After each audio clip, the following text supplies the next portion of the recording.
La parole est à notre collègue Jean Bachy pour le groupe Les Républicains.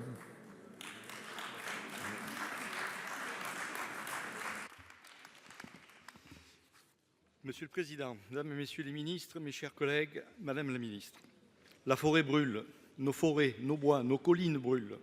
Alors que des millions de touristes rejoignent le sud, l'Occitanie et l'Aquitaine, des milliers de soldats du feu sont engagés sur l'arc méditerranéen dans une guérilla urbaine aux portes de Narbonne et de Marseille. Hier, dans le département des Bouches-du-Rhône, ce sont 7 départs de feu simultanés sur 5 communes différentes.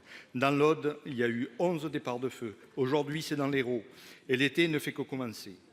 Les interfaces entre la partie urbaine et les surfaces végétalisées sont des zones critiques. Les obligations légales de débroussaillement sont la mesure de prévention essentielle de la défense de la forêt contre les incendies et de protection des personnes et des biens. Parce que leur complexité induit un taux de réalisation trop faible, le législateur a décidé d'adapter et simplifier les modalités de leur mise en œuvre. Or, les projets de révision des arrêtés préfectoraux témoignent du contraire. 40 sénateurs vous ont alerté à ce sujet. Malgré votre réponse et une réunion avec vos services, la problématique demeure. L'application excessive des prescriptions environnementales va à l'encontre des objectifs de défendabilité de la forêt. Les dispositions sont aberrantes. Même les grands opérateurs, tels que les départements ou Enedis, s'engagent des recours. Les élus locaux et les administrés, qui rencontrent déjà des difficultés à contrôler et appliquer les arrêtés précédemment en vigueur, ne pourront pas s'approprier ces nouvelles règles.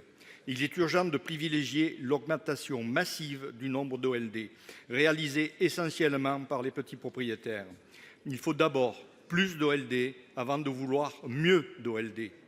L'impact sur la biodiversité des OLD est largement moins important que les conséquences d'un incendie si elles n'avaient pas été réalisées. Alors, Madame la Ministre, quand allez-vous simplifier votre circulaire d'application? Nos forêts brûlent.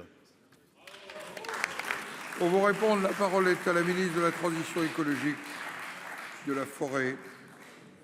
Vous avez la parole, Madame Pannier-Runacher. Merci Monsieur le Président, Mesdames et Messieurs les sénateurs, Monsieur le sénateur Bachy. Face au dérèglement climatique, l'actualité nous rappelle chaque année un peu plus que la prévention incendie est essentielle, qu'elle sauve des vies, qu'elle protège les biens matériels. Je tiens à cette occasion à apporter au nom du gouvernement tout mon soutien à nos concitoyens ainsi qu'aux forces de secours mobilisées en ce moment pour contrôler des terribles incendies qui frappent notre pays.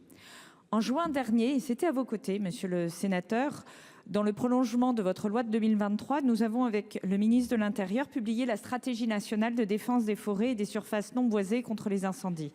Cette stratégie fait écho à votre loi, dont l'ensemble des textes d'application a été publié, à l'exception du décret sur les coupures agricoles, qui est en cours de finalisation avec le Conseil d'État. Concrètement, nous améliorons notre identification des zones les plus vulnérables et nous donnons aux collectivités des outils clairs pour agir et prévenir les feux. Par ailleurs, nous avons renforcé les moyens de nos forces de secours, mis à jour leur doctrine d'emploi et lancé une nouvelle campagne de sensibilisation de nos concitoyens. Plus de 90% des feux sont d'origine humaine. Votre loi a instauré un renforcement de l'obligation légale de débroussaillement. C'est une mesure de bon sens pour nous protéger. J'ai spécifiquement demandé, Monsieur le sénateur, que les textes d'application de cette loi soient écrits en concertation avec les acteurs de terrain, de manière à respecter la volonté du législateur. Cela nous conduit à un arrêté national qui est ensuite décliné en arrêtés préfectoraux dans les 48 départements concernés par ces obligations. Fin juin, 16 d'entre eux avaient été publiés. Et pour beaucoup d'autres, les procédures d'approbation sont en cours dans cette concertation qui doit adapter les textes au terrain et prendre en compte justement cette compréhension dont nous avons besoin pour leur déploiement. J'entends vos retours, Monsieur le sénateur, et j'en prends bonne note puisque je vais redire au préfet cette nécessité d'adapter les arrêtés pour les rendre accessibles et tenir compte des réalités techniques et locales comme ils le font régulièrement. C'est d'ailleurs tout le sens de la réforme de l'action territoriale de l'État qui a été portée hier par Monsieur le Premier ministre. C'est de dire que nous avons des textes génériques qui garantissent l'égalité des citoyens devant la loi, mais ensuite des adaptations locales portées par les préfets et qui permettent leur lisibilité et leur application sur le terrain. En tout cas, vous pouvez compter sur moi pour que cela soit fait et cela soit fait dans les prochaines semaines. Merci. Vous avez quelques secondes si vous souhaitez. Quelques secondes. Je vous remercie, Madame la Ministre. Mais en la matière, on ne peut pas faire du en même temps. Il faut choisir clairement l'objectif que l'on veut atteindre. La meilleure façon de préserver la biodiversité, c'est d'éviter d'exposer les écosystèmes aux incendies. Merci. La parole